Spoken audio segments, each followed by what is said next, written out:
반갑습니다. 벌써 8월이에요, 그죠? 시간이 어떻게 가는지. 라방을 괜히 했다는 생각이 듭니다. 우리가 월간 라방 하고 있지 않습니까? 매월 마지막 목요일 월간 라방을 하고 있는데 괜히 했어요. 시간이 이렇게 빨리 갈 줄 몰랐어. 7월 라방하고 갑자기 또 8월 라방하고 시간이 너무 빨리 가는 것 같습니다. 8월 어떻게 보내셨나요?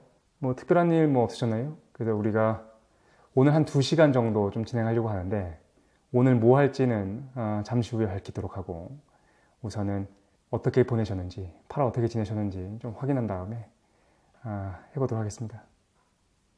준님이 8월은 휴가하고 태풍 오고 코로나 그렇죠. 8월에 뭐 사회적으로는 뭐 여러 가지 일들이 있었던 것 같아요. 그죠?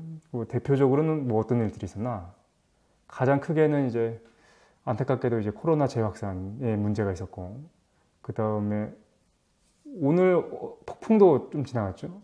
계속 비 오고 폭우 오고 이렇게 장마가 긴지 몰랐는데 장마 계속 오고 그죠. 그러다가 오늘은 이제 태풍도 지나가지 않았습니까?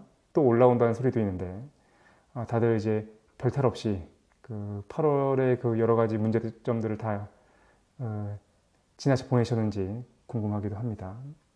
개인적으로는 8월에 뭐 똑같았어요. 뭐 강연하고 그러다 잡일 좀 하고 그리고 구체적으로는 뭐 했냐면 커피를 좀 끊었습니다. 엘리제이 님이 커피 끊은 게 이제 위경련 때문에 끊었냐라고 말씀하셨는데 맞아요. 제가 7월 라방 지난달이었죠. 지난달 7월 라방 할 때 그 전전날인가 위경련 때문에 좀 많이 아팠는데 야 요거 안 되겠다 좀 생각이 들었어요. 그래서 모든 문제는 극복해내야 되지 않습니까? 그래서 이것저것 뭐 이제 탄수화물도 좀 줄여보고 그래서 좀 커피가 문제인가? 제가 커피를 좀 많이 마시는데 그래서 고통보다는 즐거움을 포기하는 게 낫다. 그래서 커피를 좀 끊었는데 좀 지켜봐야죠. 한 달 동안은 아무 문제도 없었는데 괜찮으면 계속 끊도록 하고 근데 이제 삶의 낙 중에 하나가 없어져가지고 그게 좀 아쉽기도 합니다. 어쨌든 그래서 우리가 8월달 얘기를 좀 진행해봤고 지난 라방 얘기도 조금 했었는데 오늘 뭐 할 거냐 그냥 소소하게 잡담이나 했으면 좋겠다 라는 생각을 갖고 왔는데 또 너무 어떤 주제가 없이 막 얘기하면 그 얘기의 갈피를 잡지 못하고 좀 이게 루즈해질 것 같아요. 그래서 주제는 있어야 되죠. 그래서 오늘 미약하게나마 주제를 뭐로 정했느냐 많은 분들이 문의를 하셨어요. 야, 글쓰기 관련된 방송을 좀 해보면 어떻겠느냐. 그래서 계속 그걸 내가 해야 되나? 막 그런 생각을 하고 있었는데 해보려고 합니다. 그래서 오늘은 뭐냐? 제 사장의 글쓰기 교실을 할 거고 노잼인 거 아니냐? 이거 걱정된다. 그러실 필요 없습니다. 주식 방송도 그렇지 않습니까? 주식에 대한 얘기 하는 게 아니고 우리 인생, 삶의 태도에 대한 얘기 있잖아요. 그래서 오늘 글쓰기에 대한 주제를 갖고서 얘기를 할 테지만 막 디테일하게 뭐 이렇게 막 글을 어떻게 쓰고 뭐 문장을 어떻게 하고 이런 얘기는 안 하고 삶에 대한 얘기, 또 우리 인생에 대한 얘기, 우리가 어떻게 살아갈 것인가에 대한 얘기 그래서 글쓰기에 대한 얘기를 좀 해볼까 합니다. 그리고 저 혼자 얘기하는 게 참 재미가 없는 것 같아요. 이거 라방의 묘미는 시청자들과 함께 우리 청취하시는 모든 분들과 함께 만들어가는 거 아니겠습니까? 그래서 오늘 글쓰기 강의를 아주 짧게 하고 요걸 바탕으로 뭘 할 거냐 최 사장 유니버스배 100일장 대회를 오늘 합니다. 그래서 상품도 있어요. 상품 협찬을 받았습니다. 어마어마한 상품이 준비되어 있습니다. 하나밖에 없어가지고 문제이긴 한데 그래서 오늘 뭐 할 거냐 글쓰기에 대한 얘기하고 그 다음에 그걸 바탕으로 말도 안 되게 100일장을 할 거다. 여러분이 쓴 것들에 대해서 제가 이제 신랄하게 첨삭도 하고 이거는 쓰레기다. 이렇게 쓰면 안 된다. 이건 완벽하다. 제가 극단적인 어떤 여러분의 글에 대한 평가도 진행하는 시간 한번 가져보도록 하겠습니다. 우선 글에 대한 얘기를 노잼이지만 글에 대한 얘기를 한 다음에 그래도 여러분들은 글에 대한 개요 같은 걸 좀 들어야 되지 않겠습니까? 글쓰기가 도대체 뭔가? 그래서 글쓰기에 대한 얘기를 좀 하면 여러분 사실 이렇게 그런 생각이 들어요. 요즘 같은 시대에 글을 굳이 써야 되나? 라는 생각이 좀 들지 않습니까? 영상의 시대고 인터넷이 발달해 있고 이미지 중심의 시대 아닙니까? 그런데 뭐 글을 꼭 써야 되나라는 생각이 들어요. 근데 크게 두 가지겠죠. 어떤 분들은 이제 글이 정말로 먹고 사는데 어떤 수단이 되기 때문에 글을 쓰시는 분들이 있을 거고, 어떤 분들은 그냥 살아가면서 소소하게 써야 될 때가 있는 거지. 그래서 오늘은 이제 글쓰기에 대한 뭘 맞출 것이냐, 그냥 제가 생각하는 글쓰기에 대한 얘기를 먼저 간단히 한 다음에 여러분들의 글을 좀 보는 시간을 가져보도록 하겠습니다. 사실 이제 글쓰기 강의나 글쓰기 교실을 진행하는 데 있어서 저는 정말 안성맞춤인 사람인 것 같아요. 그렇지 않습니까? 두 가지 때문인데, 첫 번째로는 작가죠. 그리고 양적으로 많이 팔고 사실 질적으로도 괜찮은 책을 쓰고 있지 않습니까? 그러니까 또 작가로서 대중성이 있는 작가다, 그런 면이 있고, 또 두 번째로는 아시는 분은 아시겠지만 사회생활을 뭐 이것저것 할 때 꽤 오랜 기간 동안 입시 논술을 또 가르치기도 했어요. 그래서 학생들 글을 좀 봐주기도 하고, 학생들이 일반적으로 뭐가 문제가 있는지, 잘 쓰는 학생이 어떤 특징이 있고 못 쓰는 학생들이 어떤 특징이 있는지 그 기술적인 것들을 아이들한테 가르쳐 주기도 했었거든요. 그러니까 글쓰기 강의하는데 저만큼 맞는 사람이 별로 없다, 그런 생각이 듭니다. 자화자찬의 시간. 부인님이 역시 자기 자랑에 거침이 없다, 감사합니다. 이렇게 먹고 살죠, 그죠? 어쨌든 보면, 그래서 저는 글이 두 가지로 나눠야 되는 것 같아요. 첫 번째는 글쓰기라는 것과 이걸 구분해야 되는 것 같아. 어떤 좋은 글, 잘 쓴 글, 이 두 가지는 사실은 같은 게 아니죠. 뭐 당연한 얘기긴 하겠지만, 이렇게 생각할 수 있습니다. 그러니까 글쓰기를 뭐 잘한다고 해서 꼭 좋은 글이 되는 것도 아닌 것 같고, 이 두 가지는 좀 다르다는 생각이 들어요. 글쓰기는 쉽게 우리가 비유를 들면 운전면허증 같은 거다라는 생각이 들어요. 운전면허. 반면에 좋은 글은 뭐라고 해야 되는가? 그러니까 레이싱 할 수 있는 능력인 거지. 카레이싱 할 수 있는 능력. 이게 좋은 글이다라는 생각이 듭니다. 운전면허가 없어. 운전면허가 없는데 자기는 이제 게임 같은 걸 이렇게 하면서 막 게임 안에서는 막 운전도 막 잘하고 막 레이싱 선수의 어떤 영혼을 갖고 있어요. 감각도 갖고 있고. 하지만 운전면허증이 없으면은 어떻습니까? 실제로 글이라는 걸 쓸 수가 없겠지. 근데 그 반대도 마찬가지인 것 같아요. 운전면허증은 있어. 하지만 어떤 감각이 없어요. 글을 어떤 레이싱 할 수 있거나 좋은 드라이버로서의 그 어떤 감각이나 그런 게 없어.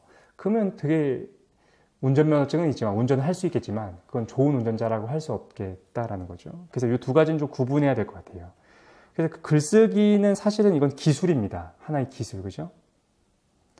형식적인 측면에서의 기술을 의미하는 것 같고, 좋은 글은 그 내용을 얘기하는 거지. 그렇죠? 기술적인 것이 아니라 어떤 그 안에 담겨있는 콘텐츠, 이렇게 구분할 수 있을 것 같아요. 우리가 보통 글 쓰는 걸 가르친다라고 했을 때 그 스펙트럼은 여기서부터 여기까지에 해당합니다. 저는 글쓰기를 배우고 싶어요 라고 했을 때 이 사람은 어떤 요 안에서, 요 스펙트럼 어딘가에서 자신이 원하는 것이 있는 거다라는 생각이 들어요.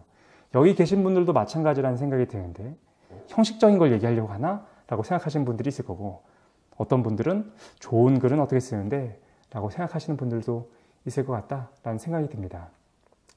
제가 여러분들이 만약에 고등학생들이다, 막 대학을 입학하신 분들이 여기 있다, 그러면은 당연히 요걸 했어야 될 것 같아. 그렇지 않습니까?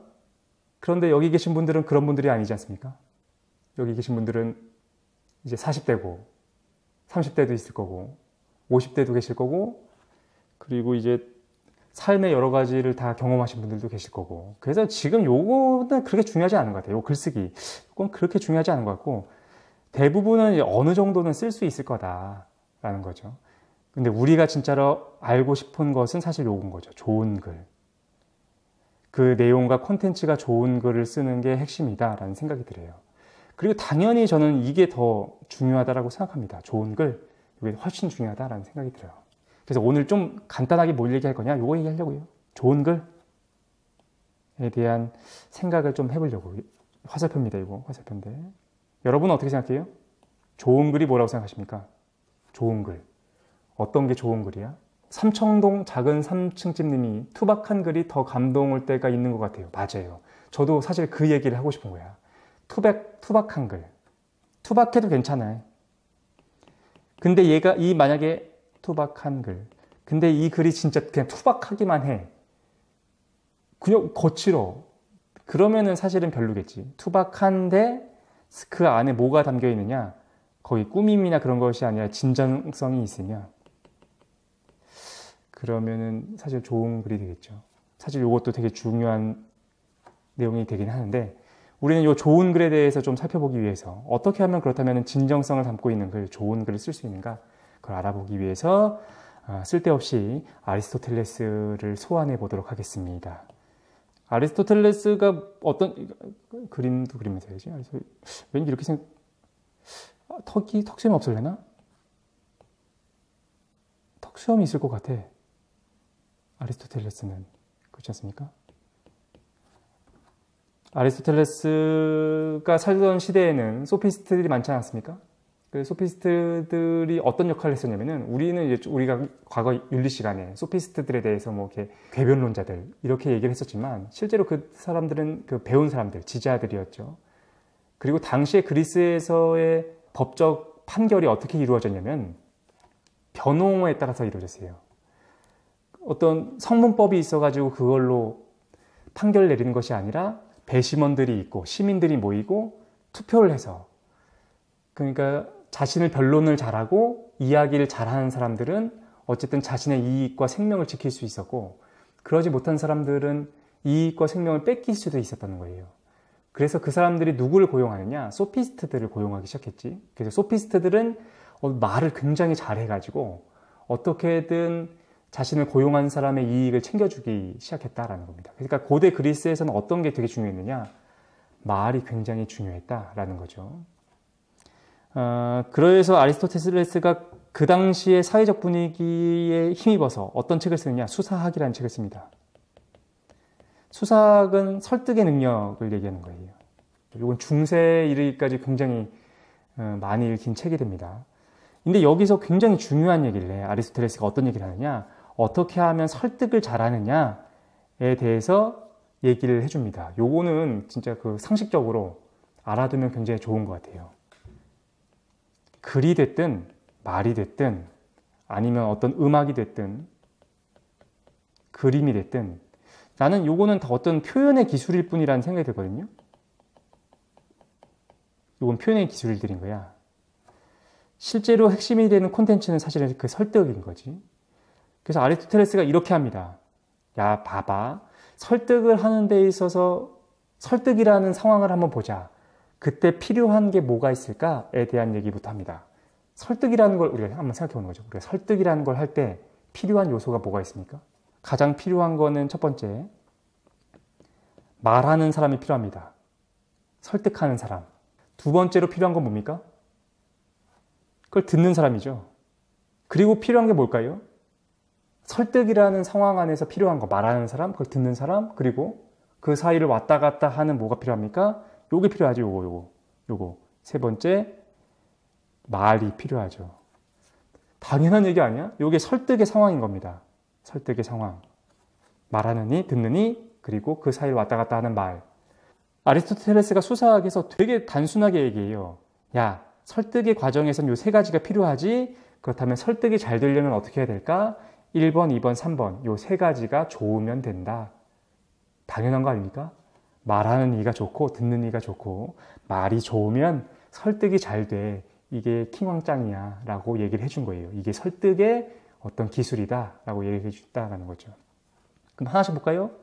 말하는 이가 좋다라는 건 뭘까요? 말하는 이가 좋다.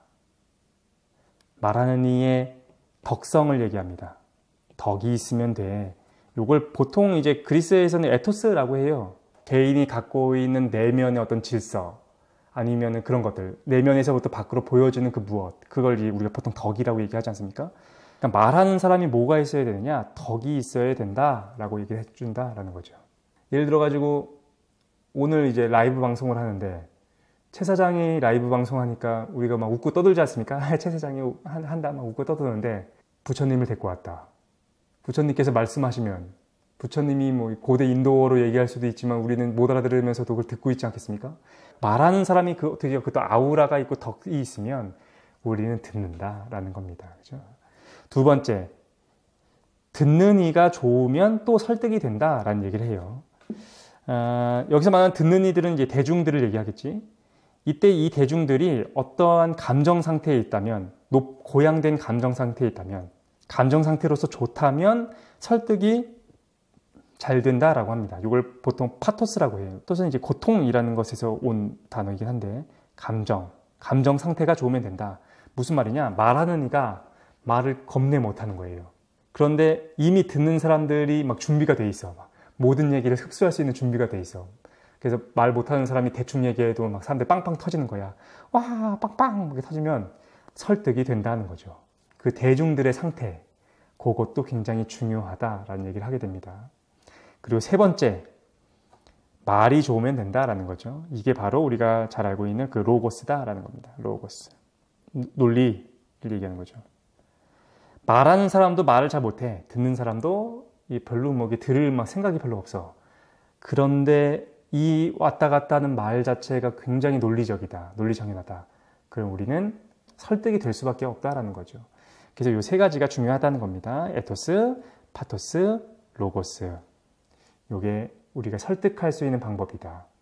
우리가 이걸 왜 알아보고 있냐? 우리는 이걸 얘기하려고 하는 거죠. 우리는 말보다는 글쓰기에 대한 얘기, 도대체 좋은 글이란 무엇인가에 대해서 좀 알아보고 싶은 거예요. 그랬을 때 이게 큰 도움이 되는 것 같아. 좋은 글은 뭔가 그 글을 쓰는 사람 자체가 믿을 만한 사람이어야 된다라는 생각이 들어. 예를 들어서 어떤 책이 있느냐면은 자기계발서가 있는 거죠. 근데 그 자기계발서에서 이렇게 나와 있는 거야.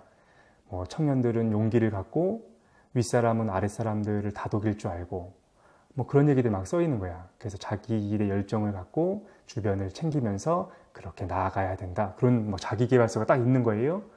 아, 내용이 너무 좋아. 누가 썼나? 라고 봤더니 우리 회사에 김 부장이 썼어. 김 부장 아침부터 나한테 욕지거리 하고 너 응? 아무 말이나 막 하고 그런 사람이었는데 이 사람이 책을 그런 걸 쓴 거야. 그럼 어떻습니까? 그게 좋은 걸로 보이나요? 절대 그렇지 않다는 거죠. 그러니까 실제로 그 글에 나와 있는 내용이 작가의 삶과 연결되어 있어야 된다는 생각이 들어요. 두 번째, 감정 상태. 듣는 사람들의 감정 상태가 좋은 글과 어떻게 연결될 수 있느냐? 실제로 그들이 처음부터 어떤 상태가 되어 있는지는 모르지만 이 글은 듣는 이들을 특정 감정 상태에 빠질 수 있게끔 해야 되는 것 같아. 감정적으로 변화를 이끌어낸다거나 혹은 이성적인 변화를 이끌어낼 수 있는 글을 쓰면 좋을 것 같다라는 생각이 듭니다.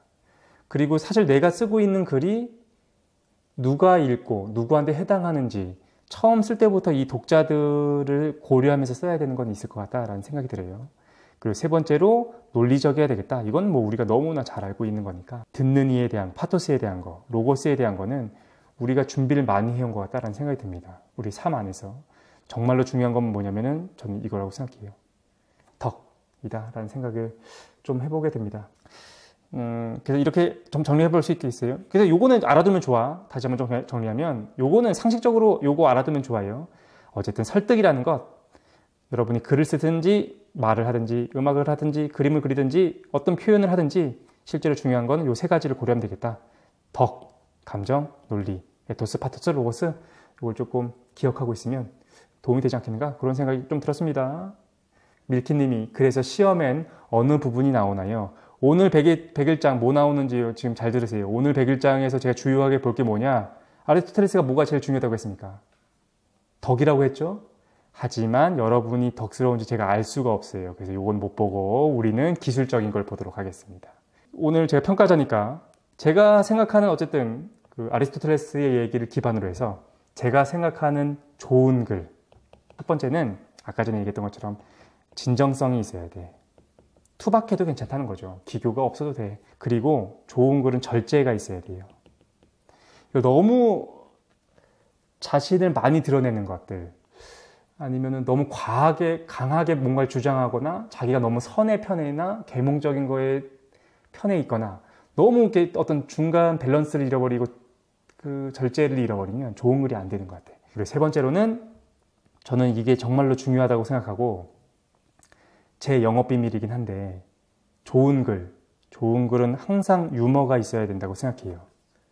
근데 이거는 막 웃기려고 하거나 그게 아니라 위트가 있어야 된다는 생각이 들어요. 어떤 글이 됐든 아무리 건조하고 딱딱하고 중요한 글이라고 하더라도 글 쓴 사람한테 위트가 느껴지면 그 글이 자신감 있어 보이고 사람들을 어떤 파토스를 고양시킬 수 있습니다. 이 사람한테 동조해주고 싶은 이런 유머는 굉장히 중요하다고 생각해요. 정말 이거 너무 중요해요. 그리고 마지막으로 좋은 글은 저는 그 세계관이 좋으면 좋다는 생각이 들어요. 무슨 말이냐? 정말 괜찮은 글을 쓰고 싶다면 여러분이 세계관 자체를 크게 가져야 된다는 생각이 들어요. 넓은 세계관. 야, 얼굴이 갑자기 됐는데. 야, 이게 내 세계관이야. 라는 거를 독자들한테 보여줬을 때 그 독자들이 그 세계관을 보고서 즐거워할 수도 있고 배우는 것도 있을 수 있다. 내 세계관이 너무 작다. 그러면은 그 누구도 그거에 대해서 좋아해 줄 수는 없다라는 생각이 들어요. 사실 이게 제가 갖고 있는 글에 대한 생각인데 오늘 100일장은 그렇다면은 100일장 얘기를 하는 거 있으니까 이게 제가 이제 심사 기준이에요. 심사 기준.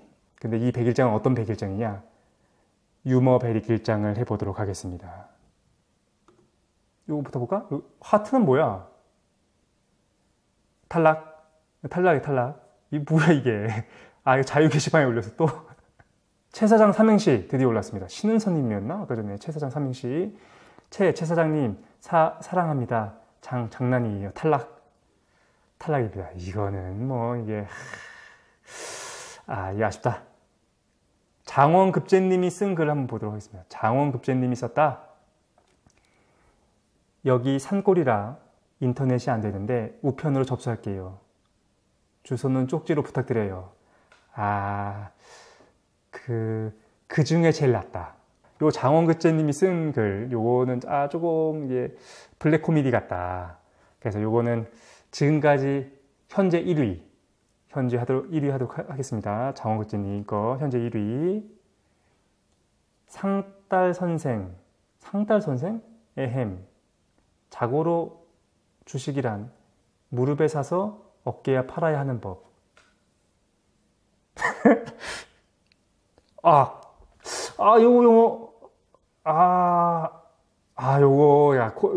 뭐랄까, 너무 하이 개그인 것 같은데? 요거 괜찮습니다.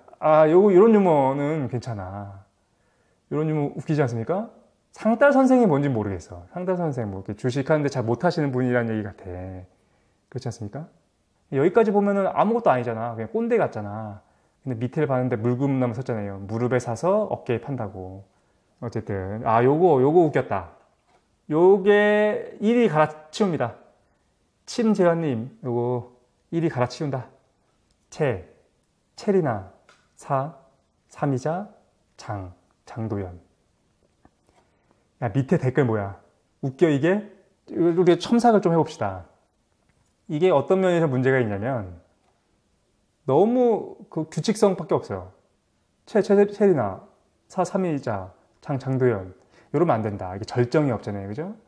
장에서 뭔가 바꿨어야 돼. 어쨌든, 요거 조금 아쉽다. 그래서 이건 탈락하도록 하겠습니다. 요거 댓글에서 키크크 쓰는 건 이거 좀,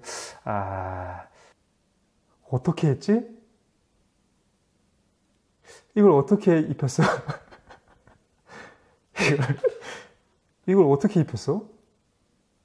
이거는, 좀, 글은 아니죠. 글은 아니고, 이제 이미지고. 이제 퍼온고가 듣긴 한데, 요거 궁금합니다. 요거 궁금하네. 이거 어떻게 입혔어? 아마 이걸 뒤로 이걸 뒤집어 보면, 뒤편에서 보면 이걸 꼬매지 않았을까라는 생각이 드는데, 요거는, 미스테리하다. 하지만, 아까 이제, 무릎에 사서 어깨에 판다. 그게 웃기기 때문에 요거는 넘어가도록 하겠습니다. 채소의 꿈 한번 볼까요? 채소의 꿈. 채소가 꿈을 꾸고 있다네. 사람이 될 거라네. 장군감이네. 탈락. 실화 나와서 실화. 학생이 수업 시간에 심하게 떠들자 화가 난 선생님이 그 학생을 앞으로 불렀다. 너 어머니 오시라고 해. 학생이 답했다. 어머니 이게 슬픕니다. 왜냐면 얼마나 지금 이게 요번 100일장에 웃긴 게 없어. 그러니까 이게 웃기잖아 지금. 요거는 조금 웃긴 것 같긴 합니다. 그죠? 요거 그 두 가지 지금 나온 거예요. 이거 실화래, 실화. 근데 실화라는 게 더 웃겨. 내 인생은 최 사장님 책을 읽은 전과 후로 나뉜다. 물론 차이는 없다. 요거는 강퇴. 탈락 대신 강퇴 여기는 걸로 하면 안 되겠죠, 그죠? 요거는 제일 재미가 없는데 뭔가 좀 어떤 유머나 좀 느껴지지 않는 것 같아요. 그래서 이거 넘어가도록 하겠습니다. 진짜 나 안 취했어.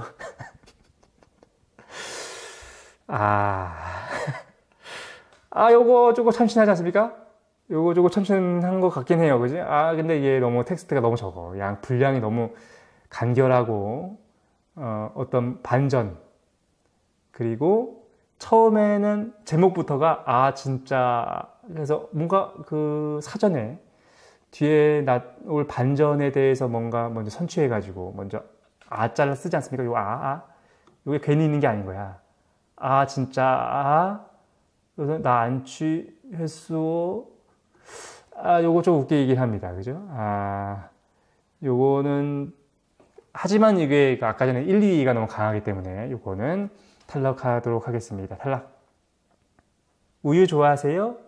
I love you. 껄껄껄. 탈락! 세상에서 가장 웃긴 글입니다. 싱글벙글. 탈락! 소심하게 도전. 웃긴 얘기 하나. 반성문을 영어로 하면 글로벌.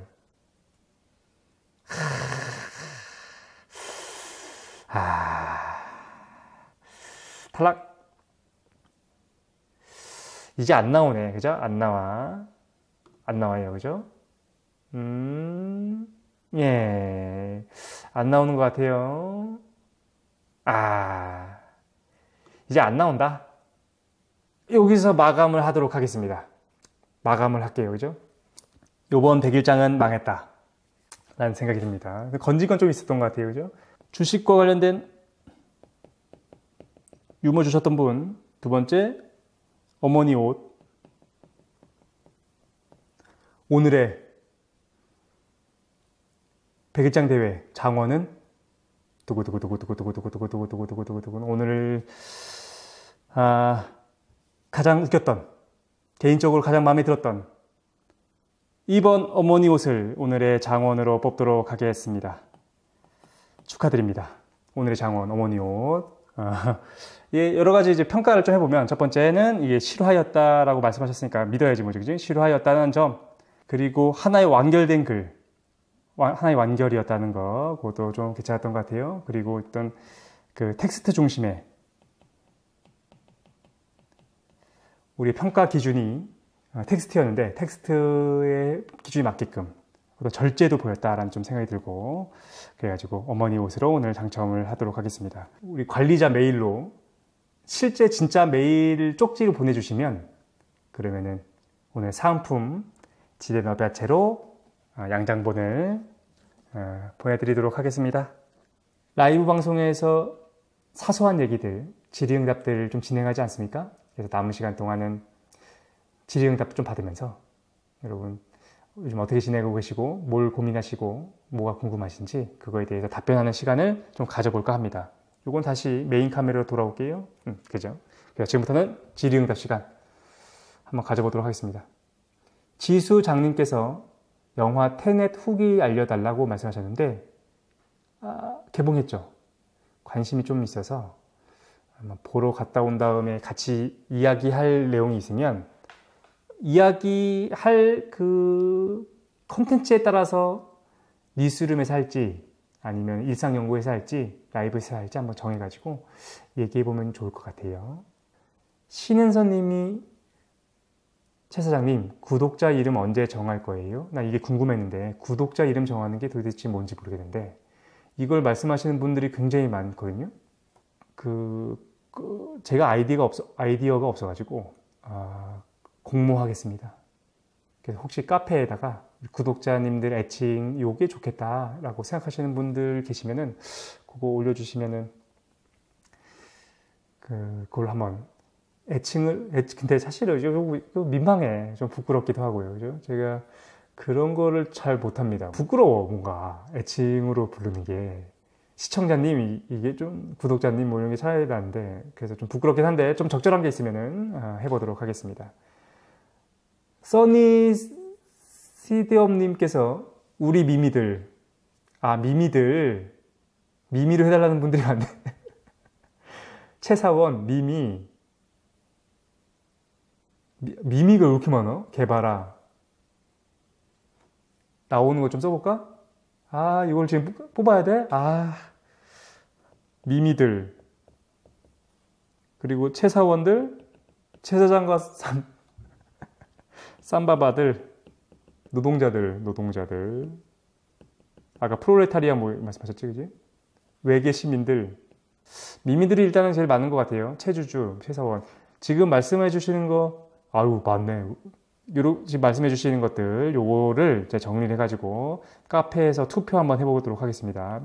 이 투표는 지금 바로 하지 않고 한동안 한 일주일 정도 해가지고 가장 많이 나온 걸로 해가지고 여러분들을 그 이름으로 부르도록 하겠습니다. 삶은 문어님께서 이런 질문을 해주셨습니다. 완벽한 결과를 내고 싶은 마음에 무기력에 빠지신 적이 있나요? 글을 쓰실 때 세계에 대해 하고 싶은 말을 하시는 걸 텐데 그 말을 하면 누군가에게 정말 닿을 수 있다고 생각하시나요? 그리고 내 말이 글로 남길 만큼은 가치 있다고 생각하시는 거겠죠? 자기 자신에 대한 자신감이 창작 활동에 중요한 것 같아요. 핵심은 이거네. 완벽한 결과를 내고 싶은 마음에 무기력에 빠진 적이 있었느냐? 질문이면서 동시에 말씀 감사합니다. 요 얘기를 조금 해볼까? 많은 분들이 그럴 것 같긴 한데 자주 그러는 것 같아요. 완벽함에 대한 어떤 집착이나 결벽이 큰 것 같긴 해요. 사실 누구나 그렇지 않나? 자본주의를 살아가는 대부분의 사람들이 그렇게 길러지기도 하고 그렇게 성장하다 보니까 저도 뭐 마찬가지라고 합니다. 저만 남들보다 더 완벽을 추구하고 막 그런 건 아닌 것 같아요. 대부분의 사람들이 완벽을 추구하려고 노력하고 있고 그게 병이 되기도 하잖아요. 그러니까 완벽을 추구한다는 게 오늘날 그 한국 사회에서 장점이거나 칭찬할 만한 사항이 아니라 되게 일반적이고 그 하나의 병리적인 현상이거나 질병 같기도 해요. 뭔가 치열한 경쟁 속에서 뭔가를 또 완벽하게 만들어야 되니까. 근데 저도 뭐 똑같이 느끼고 있습니다. 그리고 그 완벽함을 스스로 채우지 못할 때 무기력하기도 한 것도 뭐 그런 것 같기도 해요. 책을 쓸 때 실제로 그래요. 책을 쓸 때 오늘 전체 큰 주제는 글쓰기니까. 그리고 저는 뭐 작가로 뭐 지금은 어쨌든 가장 크게 활동하고 있으니까 신경 많이 쓰이죠. 독자분들 신경은 진짜 너무 어마어마하게 크고 제 첫 번째 책이 지대너벳 1권이었잖아요. 지대너벳 1권을 썼을 때는 1, 2권을 썼을 때는 즐겁게 썼습니다. 재밌고. 왜냐면 내가 쓰고 싶으니까 재밌게 썼었는데 그게 이제 많은 분들이 너무 좋아해 주셨죠. 그래서 하루아침에 이제 주목받은 책이 됐고 그러다 보니까 그 다음 책들부터 부담이 너무 컸어요. 시민의 교양, 그다음 우리는 언젠가 만난다. 그리고 뭐 지대너벳 개정판을 내고 최근에 지대너벳 제로를 떴었잖아요. 지대너벳 1, 2권이 잘 나와서 많은 분들이 좋아해 주셨는데 제로를 다음 시리즈를 내야 되잖아요. 근데 그거를 넘어서는 거를 써야 된다는 그것 때문에 너무 어려웠어요. 너무 힘들었어요. 그거를 극복해내기가. 뭐 그랬었던 것 같습니다. 그래서 누구나 다 그런 게 있는 것 같고. 근데 저는 그거를 어떻게 극복하냐면 두 가지 방법이겠죠. 얘기해볼까? 완벽함에 대한 추구 때문에 무기력해진다는 거죠. 그럼 두 가지 방법밖에 없을 것 같아요. 첫 번째는 무기력해지지 않기 위해서 완벽함을 계속해서 추구해 나가거나 두 번째는 무기력해지지 않기 위해서 완벽함에 대한 나의 지향을 조금 줄이거나 이 두 가지로 할 수 있겠지. 이건 실행에 대한 문제이고 이건 나의 마음가짐에 대한 문제인 것 같아. 여러분 어느 게 더 어렵다고 생각이 드세요? 너무 완벽해서 무기력해. 그랬을 때 그걸 진짜 완벽하게 해서 실행하는 게 어렵다고 생각하세요? 아니면은 내 완벽하고자 하는 마음을 누그러뜨려서 무기력에서 벗어나는 게 더 힘들다고 생각하세요? 근데 저는 보다 힘든 거는 이건 것 같아. 사실 마음 먹기가 제일 힘들지 않습니까? 그게 제일 힘든 것 같고. 저는 이게 너무 어려우니까, 어쩔 수 없이 이 방법을 선택했던 것 같아요. 완벽해지려고 노력했고. 다행히 책은 좀 낫던 것 같아. 책은. 왜냐면은 글을 쓰는 거는 기회가 있어요. 어떤 기회가 있냐면 퇴고의 기회가 있잖아요. 그리고 다행히 저는 시간의 구애는 별로 없었어요. 시간도 있었어요. 그래서 계속 수정을 했습니다. 그래서 보통 평균적으로 책들 쓸 때마다 평균 8번 정도 퇴고를 했거든요. 그걸 8번 정도 퇴고를 하면 안 읽혀요. 글도 안 읽히고 너무 힘들기도 하고. 그래서 지금은 어떻게 하고 있냐면 실제로 저도 그런 것 같아. 이쪽으로 가볼까 그래야 되지 않은가라는 좀 생각이 들고 있습니다. 완벽함에 대한 추구를 조금 누그러뜨려야 되겠다. 그런 생각이 드는 것 같아요. 그 방법은 잘 모르겠어요. 해보고 있습니다. 지금 이걸 해보고 있어가지고 만약에 제가 성공을 하게 되면 그 노하우나 어떻게 했다 그걸 말씀드릴 수 있을 것 같아요. 사실 같이 한번 노력해 보시죠. 그래서 마음적인 측면에서 완벽함을 좀 누그러뜨리는 것. 꼭 그렇지 이게 꽉 뭔가 완벽하게 살려고 하지 않아도 되는 것 같기도 한데 그런 생각이 드네요. 하리보사 SS님께서 최 사장님 누굴 만나도 외롭고 마음에 공허함이 몰려올 때 있으셨나요? 그럴 때 어떻게 하셨는지 궁금하다. 사실 제가 조금 오랫동안 그랬던 것 같은데 많은 분들이 그렇지 않나요? 외롭고 마음에 공허함이 밀려올 때? 그 얘기도 좀 해볼까? 근데 사실 이건 이제 극복하지 못한 문제들이어서 사실 그런 것 같아요. 뭔가 답변을 해드리려면 나는 이렇게 극복을 했어 이렇게 말씀을 드릴 수 있어야 되는데 그렇지 못한 것 같아가지고 어떤 사람들과 만남을 가져도 그게 안 된다는 거지. 어떤 공허함 이런 게 몰려온다. 이럴 때 어떻게 했느냐라고 이제 말씀을 해주셨습니다. 여러분은 어떻게 하세요? 얼마 전이라고 해야 되나? 몇 년 전에 좀 알게 됐어요. 두 가지 부류의 사람이 있다. 우리가 뭐 쉽게 외향적, 내향적 나누지 않습니까?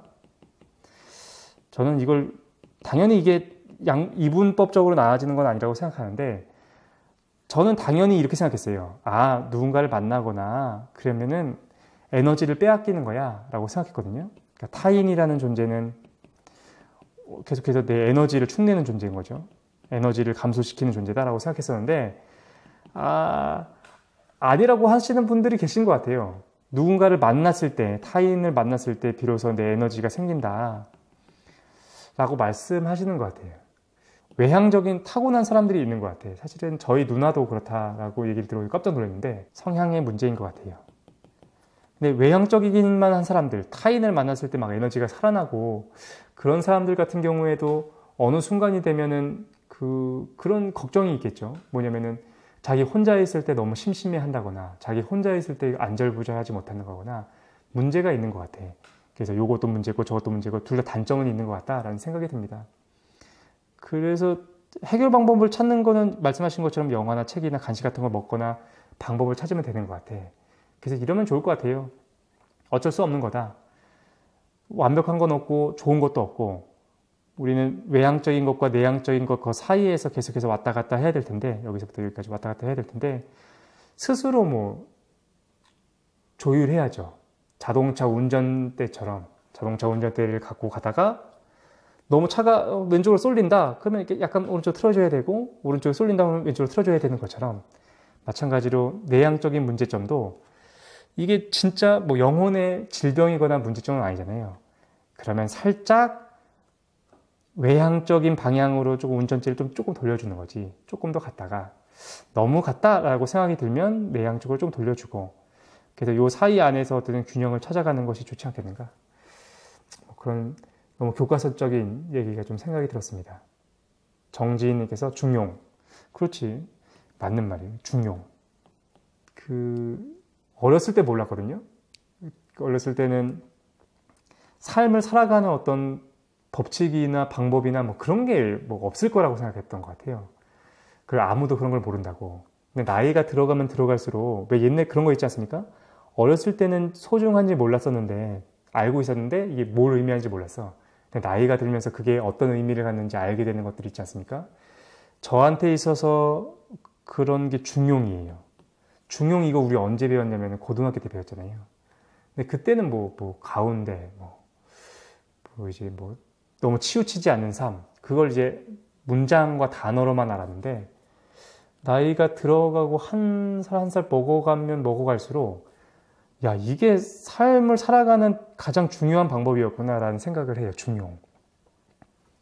그래서 도덕적인 측면에서도 그렇고 존재론적인 측면에서도 그렇고 삶의 태도에서도 그렇고 중용이라는 것이 굉장히 중요하구나. 그리고 적절하게 나이가 들고 내가 어른이 되고 전반적인 걸 통제할 수 있을 때에야 비로소 내가 그 중용이라는 것을 만들어갈 수 있구나 그런 생각이 좀 들어서 말씀하신 것처럼 중용이 좀 중요한 것 같다라는 생각이 듭니다. 그래서 오늘 무슨 얘기 했었느냐?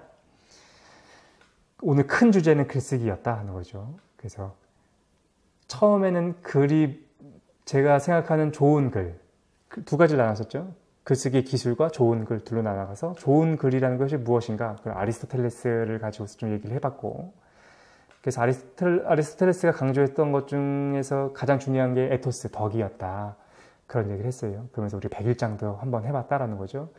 그래서 오늘 여기까지 하죠. 2시간 정도 했으니까. 그래서 8월 월말 라방은 여기까지 하도록 하고 다음 달 9월 마지막 목요일 9월 월말 라방에서는 좀 더 재밌는 거 그리고 여러분들이 같이 참여해가지고 할 수 있는 거 또 고민해가지고 다시 돌아오도록 하겠습니다. 남은 밤 편안하고 따뜻한 밤 혹은 또 시원한 밤 보내신 다음에 한 달 건강하게 보내고 9월에 다시 만나 뵙도록 하겠습니다. 일찍 주무세요. 끝내겠습니다. 감사합니다.